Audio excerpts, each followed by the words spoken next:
BJP में शामिल हुई किरण चौधरी की। दरअसल बीजेपी में किरण चौधरी अपनी बेटी श्रुति चौधरी के साथ शामिल हो चुकी हैं। कांग्रेस के साथ उनका 40 साल का सफर था जो अब खत्म हो चुका है। नई सियासी पारी के लिए किरण चौधरी पूरी तरीके से तैयार हैं और अब किरण चौधरी का बयान भी सामने आया। प्रदेश कांग्रेस पर गंभीर आरोप लगाती नजर आई हैं किरण चौधरी।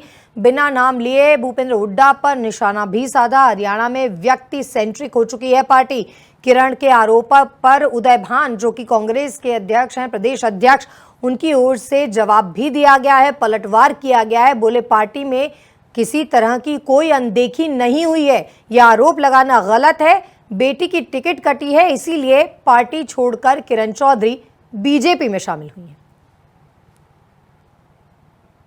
दिल्ली विधानसभा की राजनीति की शुरुआत हुई थी। किरण चौधरी का जो सियासी सफर रहा है उसके बारे में आपको बताते हैं किस तरीके से किरण चौधरी का ये सियासी सफर रहा है। 1998 में दिल्ली विधानसभा में जीत दर्ज की थी किरण चौधरी ने और इसकी शुरुआत हुई थी।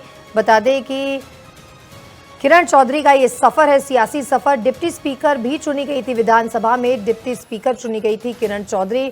सियासी सफर की शुरुआत 1998 में दिल्ली से 2005 में तोशाम से विधायक बनी थी और 40 साल का सफर कांग्रेस के साथ भी रहा है। 40 सालों से जुड़ी हुई हैं, विधायक रही हैं। 2005 में तोशाम से 2009 और 14 में एक बार फिर से विधायक चुनी गई किरण चौधरी। तो लगातार जो है विधायकी उनके पास रही है। 2009 और 2014 में भी विधायक चुनी गई हैं। वहीं 2014 की बात करें तो हरियाणा विधानसभा में नेता प्रतिपक्ष बनाई गई हैं। अहम रोल अदा किया है किरण चौधरी ने, कद्दावर नेता रही हैं कांग्रेस की। 2019 में एक बार फिर तोशाम से ही विधायक चुनी गई। लगातार जो है वो विधायक रही हैं, कई सालों से, कई दशकों से लगातार जो है विधायकी कर रही हैं और इसी के साथ जो है 8 विधानसभा में अच्छी पकड़ रखती हैं। तोशाम, लोहारू और चरखी दादरी, ये जो विधानसभा क्षेत्र है यहाँ पर अच्छी पकड़ है। बंसीलाल परिवार की ओर से उनकी पुत्रवधू हैं और 8 विधानसभा क्षेत्र भिवानी, बाटड़ा, नारनौल, ये वो इलाके हैं जहां पर खास तौर से बंसीलाल परिवार की हनक है और अच्छी पकड़ रखती हैं। नांगल चौधरी की बात की जाए, अटेली की बात की जाए, ये तमाम वो विधानसभाएं हैं जहां पर खासतौर से किरण चौधरी अपना वर्चस्व रखती हैं, इनकी अच्छी पकड़ है। और श्रुति चौधरी का सियासी सफर अगर बात किया जाए तो 2005 में राजनीति में सक्रिय हुई हैं श्रुति चौधरी, किरण चौधरी की बेटी। 2005 से राजनीतिक पारी की शुरुआत हुई है। वहीं 2009 में भिवानी महेंद्रगढ़ से सांसद बनी थी पहली बार श्रुति चौधरी और 2009 में सियासी पारी की शुरुआत के साथ कहीं ना कहीं गेयर आगे बढ़ा है। 2014 और 19 में अगर बात की जाए तो चुनावी हार झेलनी पड़ी थी श्रुति चौधरी को। 2014 में भी हारी थी और 2019 में भी चुनाव लड़ा था लेकिन हार हुई थी। वहीं 2005 में राजनीति में सक्रियता हुई थी और उसके बाद सियासी सफर शुरू हुआ है।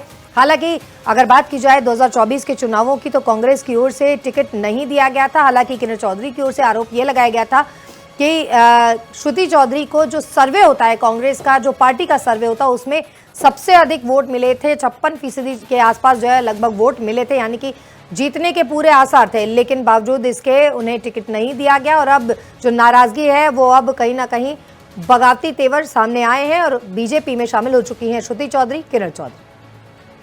बहुत मेहनत से मैंने अपना जीवन कांग्रेस को दिया, लेकिन कुछ सालों से मैं देखती आ रही हूँ कि हरियाणा के अंदर जो है वो एक व्यक्ति सेंट्रिक जो है पार्टी बन गई और जो चाहते ही नहीं कि कांग्रेस पार्टी आगे बढ़े वो उन नीतियों के ऊपर चलते हैं। तो आप समझ सकते हैं कि कांग्रेस का कभी बढ़ावा हो नहीं सकता था हरियाणा में इस तरह के। उसमें उनके चलते जो है बड़े बड़े नेताओं ने जो है कांग्रेस छोड़ी। वो यही कारण रहा कि किसी और को बर्दाश्त नहीं कर सकते। और जहाँ पे जब उनका दम घुट रहा था यहाँ, और जब वो ये कह रहे हैं कि कांग्रेस का हरियाणा में कोई भविष्य नहीं है, तो जहाँ उन्हें भविष्य अपना सुरक्षित लगता है वहां वो जा रही है। उससे पता लगता है ना कि वो टिकट नहीं मिला बेटी को, इसलिए वो छोड़ रही है। जब उनको ये नहीं लगा कि उनको हर बार टिकट भी दिए, उनको विधायक दल का नेता भी बनाया गया, उनकी बेटी को वर्किंग प्रेसिडेंट भी बनाया गया, उनकी बेटी को टिकट दिया एमपी भी बनाया गया,